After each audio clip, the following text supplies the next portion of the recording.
Chào mừng Nghị đã quay trở lại với series âm nhạc trên màn bạc. Hãy mở đầu tập hôm nay bằng một câu hỏi. Chuyện gì sẽ xảy ra khi ta phát hiện thế giới ta đang sống thực chất chỉ là ảo?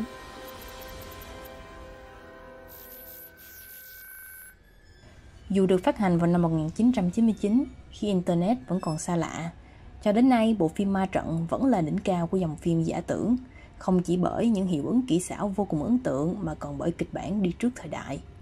Và cũng chính bộ phim này đã đặt ra một câu hỏi lớn về bản chất của vạn vật và mặt trái của công nghệ. Với một kịch bản độc đáo như vậy, âm nhạc dĩ nhiên cũng không thể đi theo lối mòn.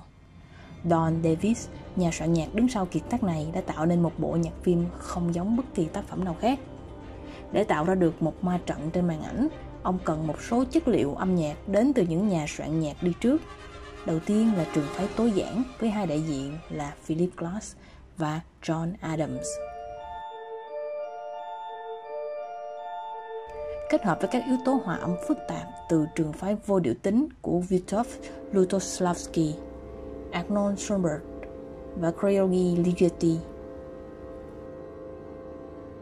Một sự kết hợp kỳ lạ nhưng hiệu quả giữa tối giản và phức tạp.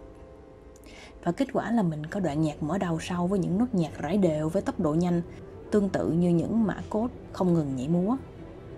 Với sự pha trộn này, cùng với những hợp âm đa tầng và nhịp độ lúc nhanh lúc chậm, đã tạo nên cá tính đặc biệt cho bộ phim, đồng thời cũng phản ánh thế giới đa chiều trong The Matrix, nơi con người và máy móc giằng xé lẫn nhau trong từng nhịp điệu.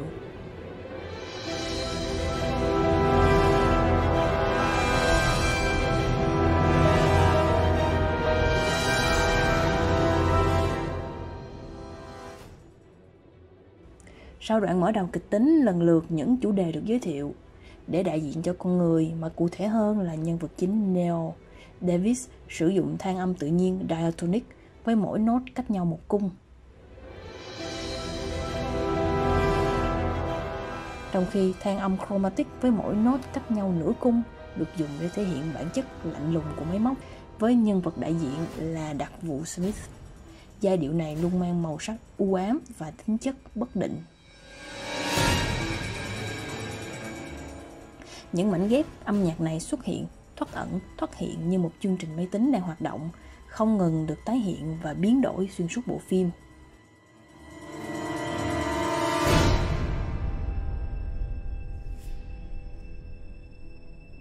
Một trong những điểm sáng hiếm hoi là chủ đề của Trinity, một giai điệu đầy cảm xúc, có điệu tính rõ ràng, đối lập hoàn toàn với bối cảnh lạnh lẽo và rời rạc của thế giới trong ma trận.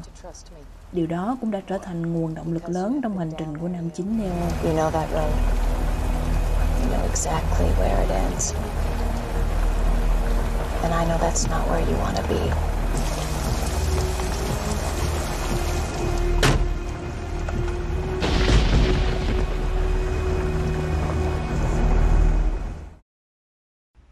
Tất cả những chất liệu này được hợp nhất và đẩy lên cao trào trong hồi kết của bộ phim, nơi Neo bắt đầu nhận ra sức mạnh thực sự của mình. Mr. Anderson. Run, Neo, run.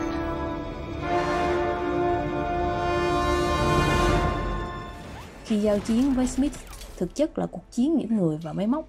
Mỗi khi Neo thắng thế, giai điệu diatonic thuận tai lại vang lên.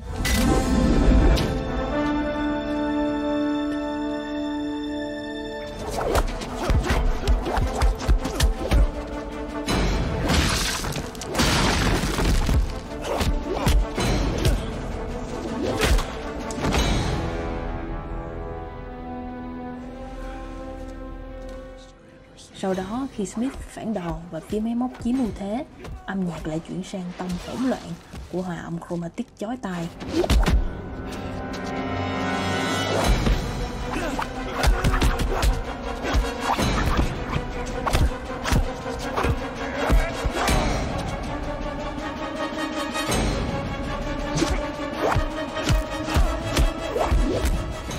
Sau đó, đoạn nhạc đứt ngang khi Neo bị bắn.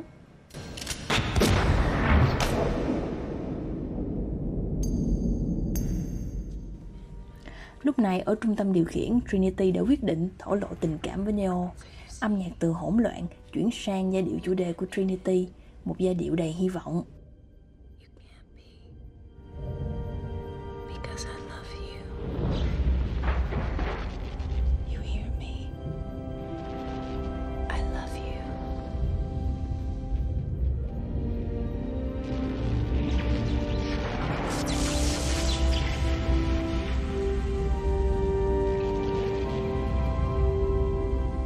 Từ đó Neo đã hồi sinh và giai điệu bắt đầu chuyển từ hòa âm chromatic lạnh lẽo sang những chuỗi nốt ấm áp và mạnh mẽ.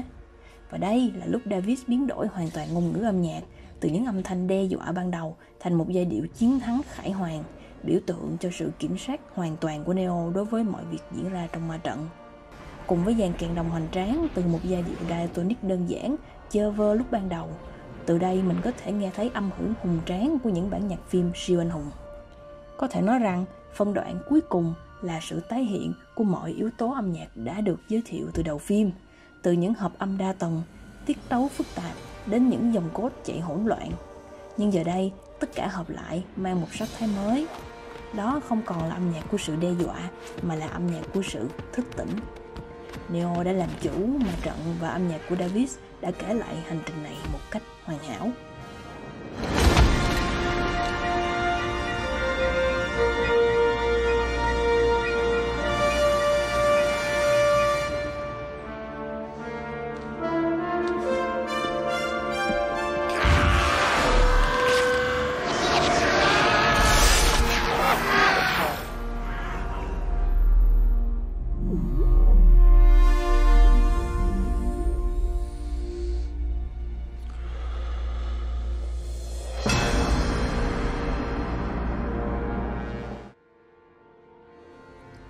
Qua từng nốt nhạc, chúng ta không chỉ thấy một thế giới giả tưởng mà còn cảm nhận được những xúc cảm, những xung đột và cả chiến thắng của nhân loại trong một cuộc chiến tưởng chừng như vô vọng. Máy móc càng tiến hóa thì hầu hết con người sẽ càng thoái hóa. Đó là thảm kịch trong thế giới ma trận, nơi mà con người phải chạy trốn khỏi sự săn lùng của máy móc và không có đủ sức mạnh để tái thiết lại cuộc sống mà ta đã từng có. Dù đã chiến thắng nhưng sâu thẳm bên trong bộ phim vẫn khiến ta lo lắng về tương lai của thế giới này, khi những điều tưởng chừng như được tạo ra để nuôi dưỡng sự sống, sau cùng lại là thứ giới hạn sự sống. Phía sau ma trận là gì? Và ai là người điều khiển nó? Mọi câu hỏi vẫn còn lơ lửng ở đó.